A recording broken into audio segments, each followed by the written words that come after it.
open feedwater heater heats a flow of water by injecting high temperature steam into it. Consider such a device operating at 1 megapascal. The feedwater enters the device at 20 degrees C and 1 kilogram per second. Steam is injected at 400 degrees C at a flow rate sufficient to raise the temperature at the outlet to 115 degrees C. What does the mass flow rate of the injected steam have to be? What is the minimum diameter of the exit to ensure the exit velocity does not exceed 1 meter per second?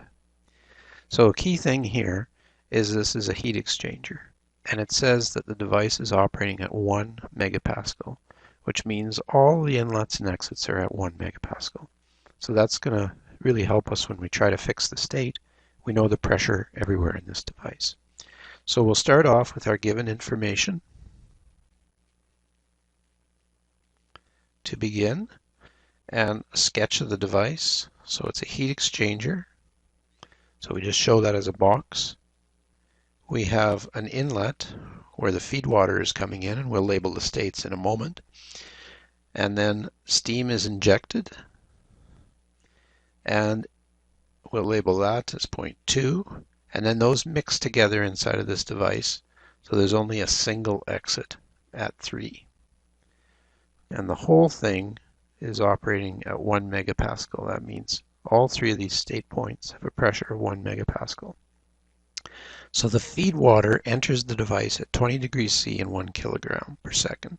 So the temperature here is 20 degrees C, and the flow rate here is 1 kilogram per second.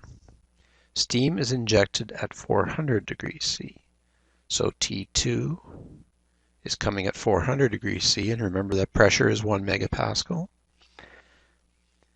At a flow rate sufficient to raise the temperature at the outlet to 115 degrees C. So here we have 115 degrees C. So you notice we know pressure and temperature at all 3 of these state points. Okay. So what were we asked to find? Let's make sure we have a clear understanding of what we've been asked to find. First thing we're asked to find is the mass flow rate of the injected steam. Okay, we've already labeled that state point, so that's m dot 2 we're looking for. The other thing, the diameter or minimum diameter of the exit to ensure the exit velocity does not exceed 1 meter per second. Notice there's sort of a further clue here that these streams mix because it talks about the exit. There's only one exit in this. So we're looking for the diameter at 3. So I'll just call that D3.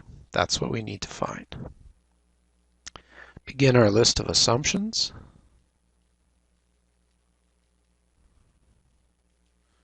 That we'll need to make. And just set that aside for a moment. Go to our analysis. So just go back and think about this a little bit. We are after this flow rate at point 2. We know the flow rate at 1, so we're essentially asking how much of this stuff are we going to have to mix with this cool water at 20 degrees C to heat it up to 115. So we want to start thinking about our conservation laws here and see what applies. So we've been asked for a mass flow rate, so let's start with conservation of mass. So dm cv dt, so we're always starting with our most general form of these equations, summation over the inlets of m dot at each inlet minus the summation over the exits of m dot for each exit. Now we start to think about assumptions. There's no indication that any of these properties or flow rates are changing with time. So we're going to assume steady state. So we go back to our assumptions, steady state. In terms of conservation of mass, that's really all we need to do. We know we have 2 inlets and 1 exit, so we can rewrite this. m dot 1 plus m dot 2, those are our inlets, minus m dot 3. So from conservation of mass, m dot 3 is m dot 1 plus m dot 2. Of course, that makes sense because the exit flow rate has to be the sum of the inlet flow rates. Now what we're looking for in this problem is m dot 2. We know m dot 1. but we don't know m dot 3. So this in and of itself is not going to directly get us our mass flow rate 2 because we still have two unknowns in this equation. So when that happens to us, think what other conservation law can we use? So we put down our conservation of energy equation.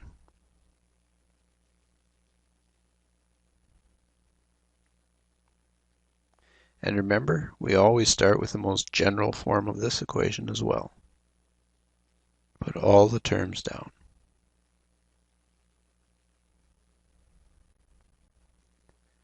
So at each inlet, we have enthalpy, kinetic energy, and potential energy.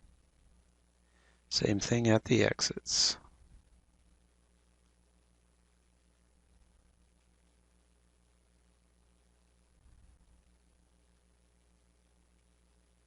Now we've already assumed steady state, so that can go. This is a heat exchanger, but remember that the way that it's doing the energy exchange is through mixing of two streams. There's no significant heat transfer with the surroundings. So we'll call this an adiabatic process. So it's adiabatic mixing, meaning Q is 0. There's certainly no work transfer because there is no shaft, so we say here no work transfer. We have two inlets and one exit, so the summation sign in the inlets needs to stick around. But at each of the inlets and exits for a heat exchanger, the kinetic energy is not significant and the potential energy is not significant. So we'll say here neglect kinetic energy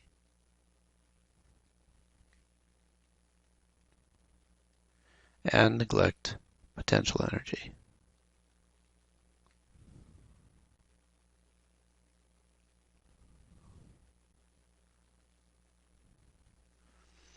So what do we have left? Well, we've got two inlets and one exit and only the enthalpy term there.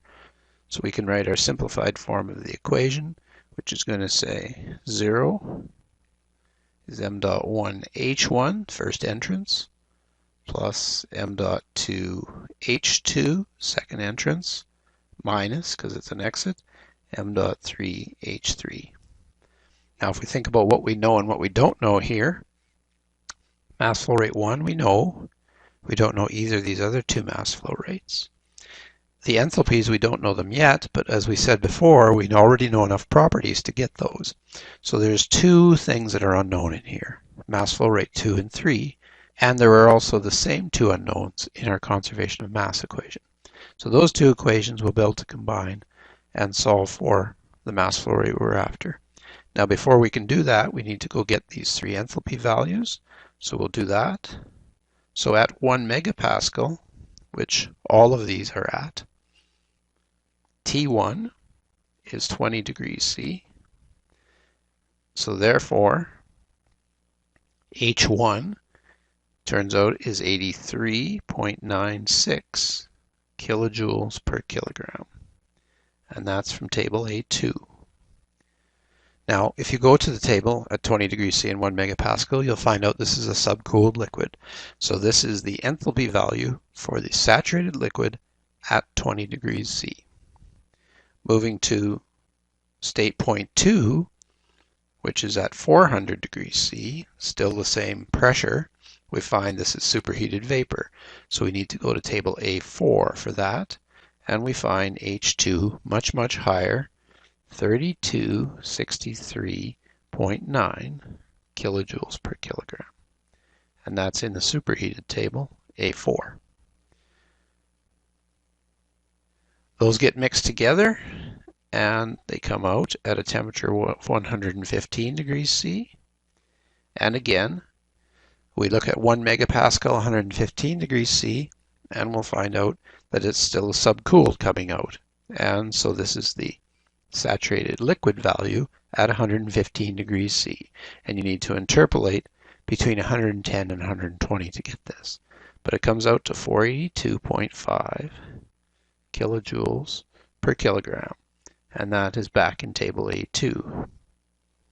So we have all three of our enthalpy values, and we know one of the three mass flow rates. So We can combine this together. Our energy equation then, m dot 1 h1 plus m dot 2 h2, and what we'll do here at the exit, we'll replace m dot 3 with m dot 1 plus m dot 2 and h3. So this equation now, the only unknown in it is m dot 2. Now we have to be careful because it occurs in a couple of places, so we need to solve for that m dot 2, and it comes out equal to m dot 1 times h1 minus h3 divided by h3 minus h2. And everything on the right-hand side of that equation is known. So we just need to substitute numbers into this. M dot 1 is our 1 kilogram per second. And these enthalpy values are all in the same units. They're all kilojoules per kilogram. So these ratios will work out. So that's H1 minus H3 divided by H3 minus H2. And again, the units of those are all the same. And we calculate that out. Comes to 0.14329 kilograms per second. So we just finish this off by stating this to 3 significant figures.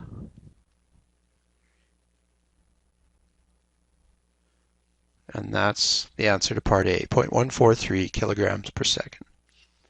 Part B asks us for the diameter of the exit. So that's related to the mass flow rate at the exit. So we're looking at 0.3 here, the exit. So m dot 3 is the velocity at 3 times the area at 3, so the diameter is buried inside of that area, divided by the specific volume at 3. So we need another property here. We need the specific volume at 3. So at 1 megapascal and 115 degrees C, remember this is a subcooled liquid, so we would use VF for this, and it comes out to 0.00105560, and that's meters cubed per kilogram. So we rearrange this equation to solve for A3. So it's m dot 3, specific volume at 3, divided by the velocity at 3. And we know all of this information. Now the thing we need to be careful about here, m dot 2 is 0.143. It's m dot 3 that goes in here. So m dot 3 is 1.143, because remember m dot 1 is 1 kilogram per second. So 1.143 kilograms per second is our mass flow rate. Specific volume we just found, meters cubed per kilogram, divided by the velocity, and the original problem statement said we were trying to keep the velocity to 1 meter per second. So we just put our 1 meter per second here, and A3 works out to 0.001273 meters squared. So the last thing we need to do is just convert this into a diameter. And of course, remember this area is equal to pi by 4 diameter 3 squared. So we solve for D3, comes out to 0.0392 meters. And so we'll just state that in millimeters just to make it a little nicer number. So in order to keep that exit velocity down to 1 meter per second, we need to make sure that exit pipe is 39.2 millimeters in diameter or larger.